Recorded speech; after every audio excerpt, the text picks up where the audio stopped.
जय हिंद दोस्तों। Class today के डिजिटल प्लेटफॉर्म पे आप सभी लोगों का स्वागत है। इस उम्मीद के साथ कि आप सभी लोग स्वस्थ होंगे, मस्त होंगे, बहुत ही अच्छे से अध्ययन कर रहे होंगे। सुबह सुबह का टाइम है और जीएस का पहला प्रैक्टिस सेट स्टार्ट करते हैं। जैसे कि जीएस की क्लास लगातार जो है कि चल रही है, उसी क्रम में जो है कि हम जीएस की क्लास स्टार्ट करते हैं, है ना।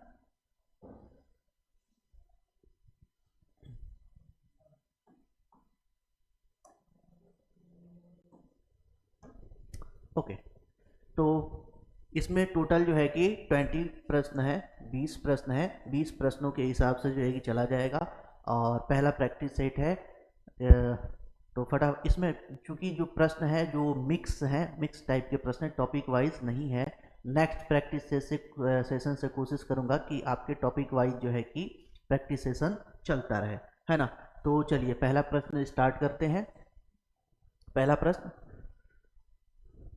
डॉक्टर भीमराव अंबेडकर ने निम्नलिखित में से किसे संविधान का हृदय या आत्मा कहा है? संविधान का हृदय या आत्मा कहा है? आत्मा कहा है। इस तरह का जो है कि प्रश्न बहुत ही ये जो है कि ये समझिए कि एक तरीके का परंपरागत प्रश्न है ना। ट्रेडिशनल प्रश्न हमेशा जो है कि ये एग्जाम्स में पूछे जाते हैं। तो इसमें है समानता का अधिकार, प्रस्तावना, स्वतंत्रता का अधिकार, संवैधानिक उपचारों का अधिकार। अब यहाँ पे ध्यान देने वाली बात यह है कि जो संविधान का हृदय या आत्मा की बात करते हैं तो दो चीजों को संविधान की आत्मा या हृदय कहा जाता है। एक तो प्रस्तावना, प्रस्तावना को भी कहा जाता है। दूसरा जो कहा जाता है वो है संवैधानिक उपचारों का अधिकार। संवैधानिक उपचारों का अधिकार इसे जो है कि कहा जाता है। दोनों को हृदय और आत्मा कहा जाता है, इसमें कहीं कोई डाउट नहीं है। सामान्य तौर पे अगर आप कंफ्यूजन में है तो कंफ्यूजन की स्थिति में होता ये है कि अगर आप इस प्रश्न को पढ़ते हैं और थोड़ा सा अगर कंफ्यूज्ड है, क्लियर नहीं, तो लगेगा कि यार प्रश्न ही गलत है ना, जबकि प्रश्न बिल्कुल सही है। अब सवाल यह है कि ये पूछा जा रहा है डॉक्टर भीमराव अंबेडकर के अनुसार किसे कहा गया है? तो डॉक्टर भीमराव अंबेडकर के अनुसार कहा गया है डी, यानी कि ऑप्शन नंबर डी यहाँ पे करेक्ट होगा, संवैधानिक उपचारों का अधिकार। संवैधानिक उपचारों का अधिकार क्या है? आर्टिकल 32 है ना, जिसमें आपको 5 तरह की रीट जारी की जाती है।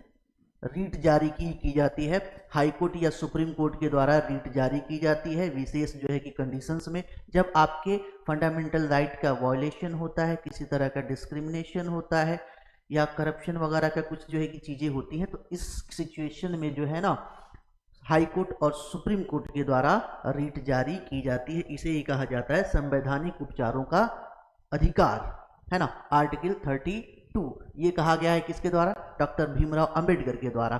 लेकिन प्रस्तावना की अगर हम बात करते हैं तो जो संविधान सभा थी,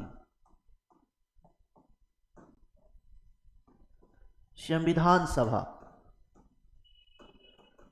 कॉन्स्टिट्यूएंट असेंबली जो थी, कॉन्स्टिट्यूएंट असेंबली के अकॉर्डिंग अगर हम बात करते हैं तो वो बोला गया है किसे? प्रस्तावना को, प्रियम्बल को बोला गया है आत्मा।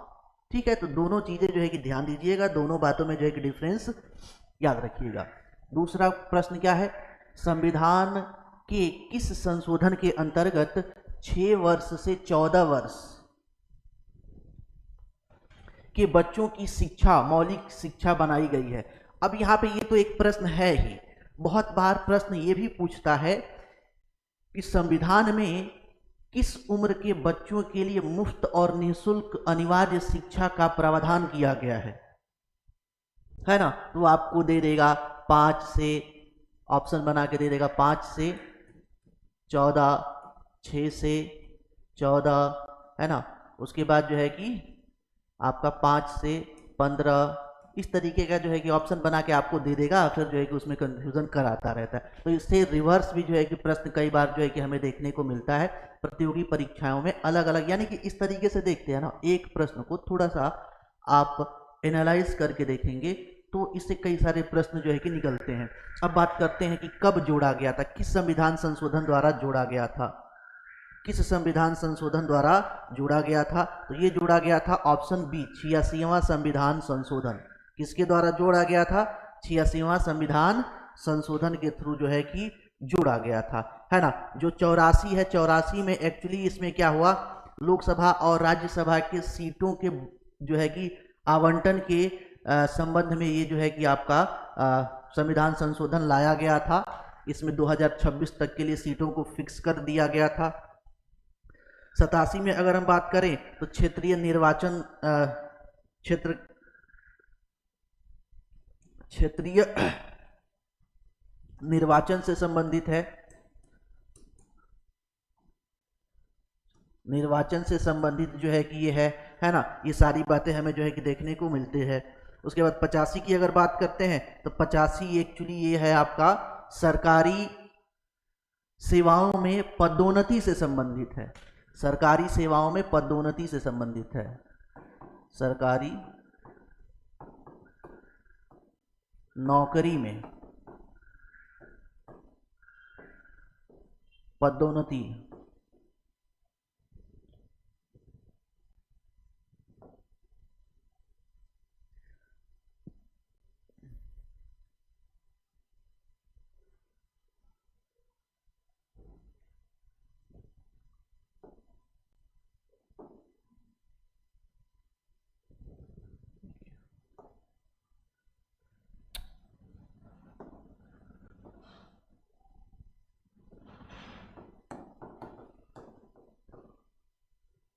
पदोन्नति से संबंधित है, ये जो है कि हमें देखने को मिलता है। तो ये सारे जो है कि आपके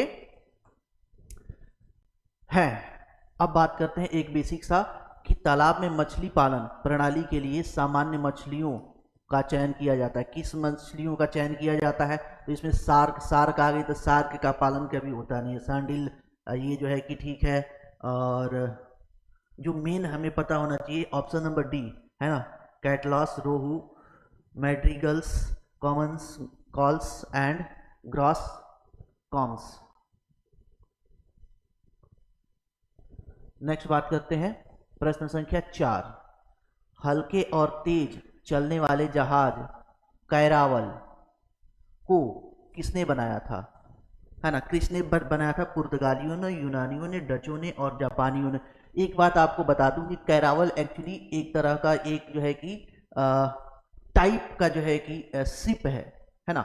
इसमें बहुत सारे ये समझिए कि एक ये चेन है, श्रृंखला है, और इस श्रृंखला में अलग अलग कई सारे शिप्स हैं, है ना। तो ये एक एक्चुअली कैटेगरी है शिप्स की, ऐसे कह सकते हैं कि ये एक वर्ग है, कैटेगरी है शिप्स की, जिसमें एक से ज़्यादा शिप्स हैं। तो इस तरह के शिप्स जो है कि कौन लोग बनाए थे, जहाज कौन लोग बनाए थे, पानी की जहाज? पुर्तगाली, यूनानी, डच, जापानीज।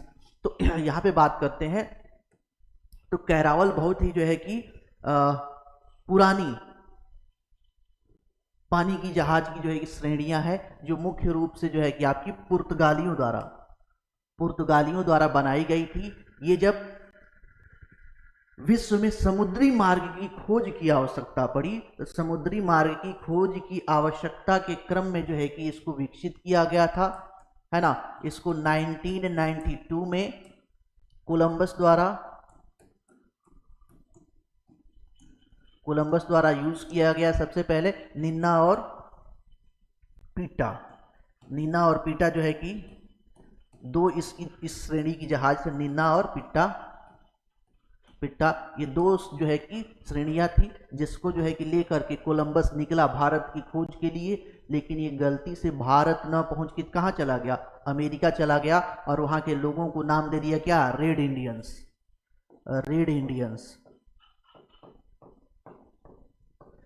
इंडियंस, है ना। कई बार ये प्रश्न पूछता है कि अमेरिका के मूल निवासी कौन है? तो अमेरिका के मूल निवासी हैं रेड इंडियंस, ठीक है। अब वो पहुंचा तो उसने सुन रखा था कि जो भारत के नागरिक होते हैं वो काले कलूटे होते हैं, है ना। लेकिन गया तो वहां देखा कि सब जो है कि क्या बोलते हैं कि बिल्कुल रेड दिख रहे हैं, उसको समझ में नहीं आया। तो उसको समझ में नहीं आया तो रेड इंडियंस नाम दे दिया। वो समझा कि हम भारत के पूर्वी जो है कि किनारे पे आए हैं, जबकि पश्चिमी किनारे वाले लोग काले कर लूटे होते हैं, तो इसी हिसाब से वो रेड इंडियंस दे दिया। गलत फहमी में जो है कि मूल निवासी हो गए अमेरिका के कौन, रेड इंडियंस, है ना। कुद्रेमुख क्या है, कुद्रेमुख एक जो है कि लौह अयस्क की खान है। किस राज्य में पाई जाती है, तो ये कर्नाटक में पाई जाती है। कुद्रेमुख कहाँ पाई जाती है, कर्नाटक में पाई जाती है। नेक्स्ट बात करते हैं अंतर्राष्ट्रीय जैव विविधता दिवस। जैव विविधता दिवस कब मनाया जाता है?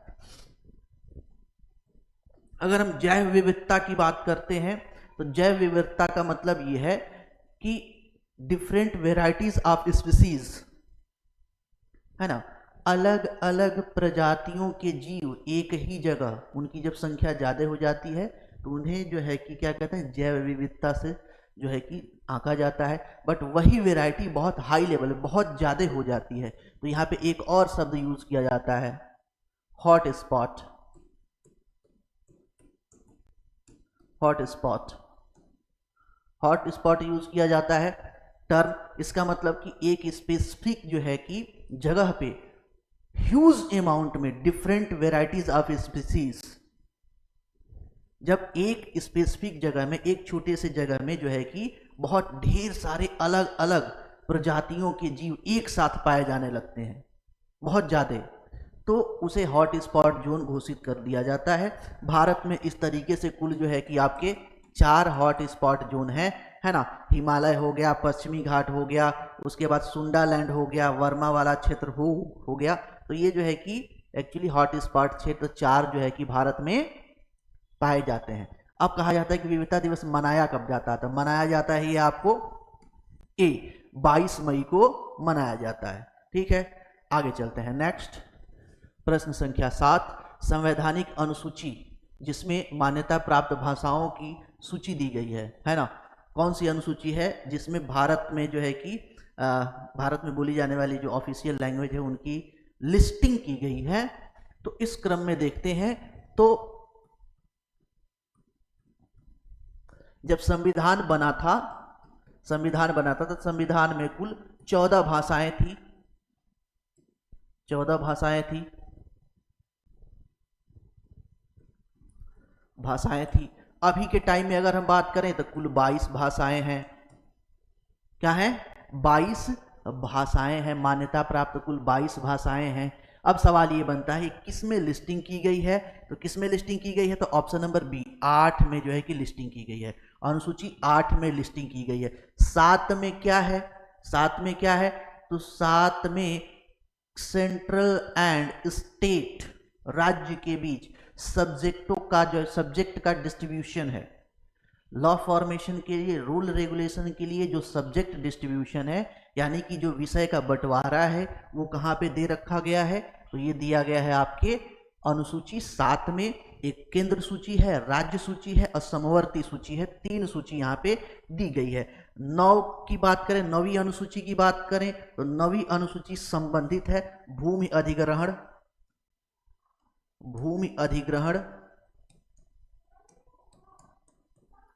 अधिग्रहण या संपत्ति अधिग्रहण से रिलेटेड जितने भी कानून वगैरह बनते हैं वो उसे यहाँ पे उठा के डाल दिया जाता है। ठीक है, एक और बहुत इंपॉर्टेंट है 10वीं अनुसूची, बहुत पूछी जाती है। ये किससे संबंधित है, तो ये संबंधित है दल बदल कानून, दल बदल कानून से संबंधित है। किससे संबंधित है, दल बदल कानून से संबंधित है ना। चलिए आगे चलते हैं। नेक्स्ट प्रश्न संख्या 8, संविधान सभा का गठन किसके अंतर्गत किया गया था, तो ये किया गया था Cripps mission, cabinet mission, Wavell plan, Nehru report, या option number B cabinet mission के थ्रू जो है कि इसका गठन किया गया था। आगे चलते हैं। नेक्स्ट, संविधान में मूल कर्तव्यों को किस समिति के संस्तुति पर संविधान में जोड़ा गया था, है ना। तो ये है आपका कर्ण सिंह कमेटी, कृपलानी का कमेटी, स्वर्ण सिंह कमेटी और अशोक मेहता समिति। अब इस क्रम में अगर हम बात करते हैं तो ये सी ऑप्शन सही है, स्वर्ण सिंह समिति के थ्रू जो है कि किया गया था। अब जो पहले देखिए मूल संविधान में बात करें, ऐसे थोड़ा सा बात कर लेते हैं इसको। मूल संविधान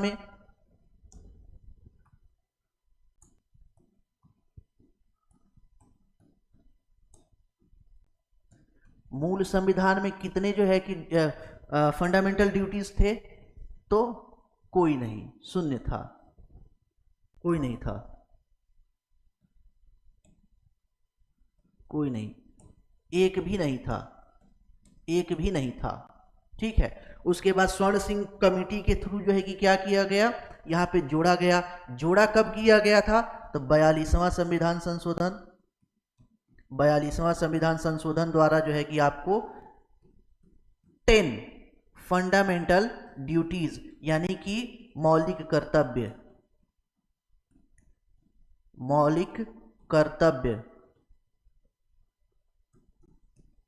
कर्तव्य को जोड़ा गया था। ठीक है, उसके बाद अगर हम बात करते हैं तो फिर से जो है कि 2002 में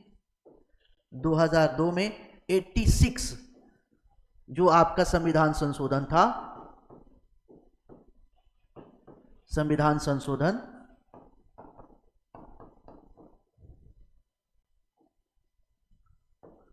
था, इसके थ्रू जो है कि आपका 11वां जो है कि फंडामेंटल ड्यूटी को यहां पे ऐड किया गया था, है ना। इस तरीके से वर्तमान में अगर बात करें तो वर्तमान में कुल कितने फंडामेंटल ड्यूटीज हैं?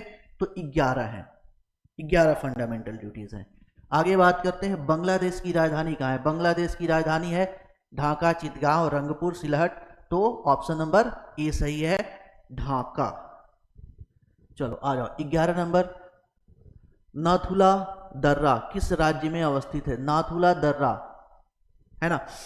हर जितने भी एग्जाम में आप बैठते हैं, कोई भी प्रतियोगी परीक्षा है, उसमें कम से कम एक सवाल तो आपको पास से मिल ही जाएगा। जहां पे भी जीएस पूछा जा रहा है वहां पे कम से कम एक प्रश्न जो है कि दर्रों से पास से मिल जाएगा। उत्तर प्रदेश में है, सिक्किम में है, उत्तराखंड में, हिमाचल प्रदेश में। उत्तर प्रदेश की बात करें तो यहाँ कुछ खास फेमस दर्रा वगैरह है नहीं, है ना। सिक्किम, उत्तराखंड, हिमाचल प्रदेश में है। एक ऑप्शन ऐसे आपका क्या हो गया, खत्म हो गया। अब नाथुला कहाँ पे है? तो ये है ऑप्शन नंबर बी, नाथुला और जेलेपला। नाथुला, जेलेपला दो जो है कि क्या है, सिक्किम में है। और सिक्किम में ही भारत में अवस्थित सबसे ऊंची चोटी कंचनजंगा,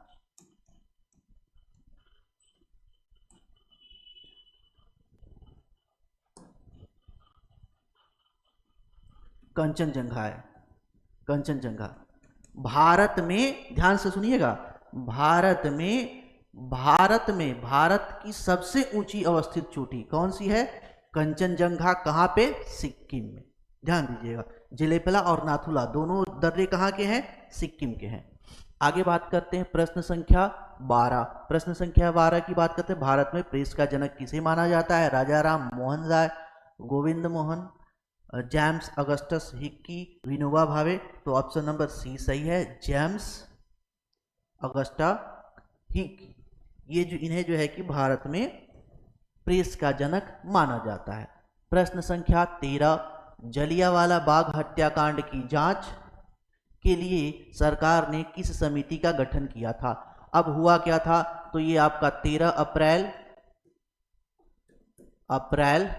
1919 में जलियांवाला बाग हत्याकांड हुआ था, है ना। वैशाख पूर्णिमा का जो है कि दिन था, वहां पे जो है कि वैसाखी का त्योहार लगा हुआ था। लोग जो है कि उसी जलियांवाला बाग में इकट्ठा हुए थे और वहां पे जो है कि जनरल डायर ने गोलियां चलवा दी, जलियांवाला बाग हत्याकांड बना और इसमें बहुत सारे लोग जो है कि मारे गए, है ना। उसी में एक छोटा बच्चा था जो बाद में जाके जनरल डायर को मारता है। तो ये सारी जो है कि चीजें हमें देखने को मिलती है। अब जो है कि किस समिति का गठन किया गया था? तो हंटर समिति का। किस समिति का गठन किया गया था? हंटर समिति का गठन किया गया था। गठन कब किया गया था? 19 नवंबर 1919 को जो है कि हंटर कमीशन का गठन किया गया था। चलिए आगे चलते हैं। यूसेफ मेजनी ने यंग यूरोप, या इसी को बोला जाता है यंग इटली, यंग इटली नामक गुप्त भूमिगत समाज की स्थापना की थी, है ना। कहाँ पे की थी? मार्सिले में, वर्न में, वियना में, ब्रुसेल्स में। तो ऑप्शन नंबर बी बर्न्स में जो है कि यह स्थापना की गई थी। कब की गई थी? तो ये 1833 ईस्वी में की गई थी। ठीक है, ध्यान रखिएगा इस चीज को। अब बात करते हैं प्रश्न संख्या 15। प्रश्न संख्या 15, वह विज्ञान जो पृथ्वी और उसके क्षेत्रों, गुणों और प्रकृति का अध्ययन करता है। खगोल विज्ञान, विज्ञान, भूगोल, क्या कहते हैं? भूगोल कहते हैं। बहुत ही आसान सा जो है कि बेसिक सा प्रश्न है, इसमें बहुत ज़्यादा दिमाग लगाने वाली बात नहीं है ना। भूगोल के जनक किसे माना जाता है? तो हेरोडोटस को माना जाता है। किसे माना जाता है? हेरोडोटस को माना जाता है। इसी में अगर कह दिए कि आधुनिक भूगोल का जनक, आधुनिक भूगोल के जनक, भूगोल के जनक किसे माना जाता है? तो आधुनिक भूगोल का जनक माना जाता है इरेटोस्थनीज को। इन्हें माना जाता है इरेटोस्थनीज को। इन्होंने जो है कि बुक लिखी थी just periods, sorry,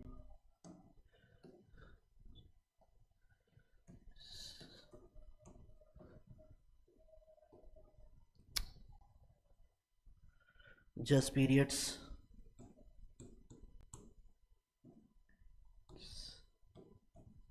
just periods नामक जो है कि ये पहली भूगोल की पुस्तक हेरोडोटस ने लिखी थी। चलिए आगे चलते हैं। प्रश्न संख्या 17। प्रश्न संख्या 17,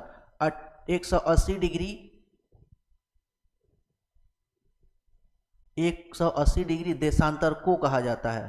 को, ये यहाँ पे नहीं होना चाहिए, ये होना चाहिए को, देशांतर को कहा जाता है। क्या कहा जाता है? प्रधान देशांतर, अंतरराष्ट्रीय तिथि रेखा, ग्रीनविच लाइन, भूमध्य रेखा, है ना। तो ये बेसिक सा प्रश्न है। जो आपका ग्लोब है, ग्लोब से बेसिक सा प्रश्न है। तो ग्लोब में अगर हम बात करते हैं तो जो आपका 0 डिग्री देशांतर है, इसे कहा जाता है समय रेखा, मानक समय रेखा बोलते हैं इसको, मानक समय रेखा।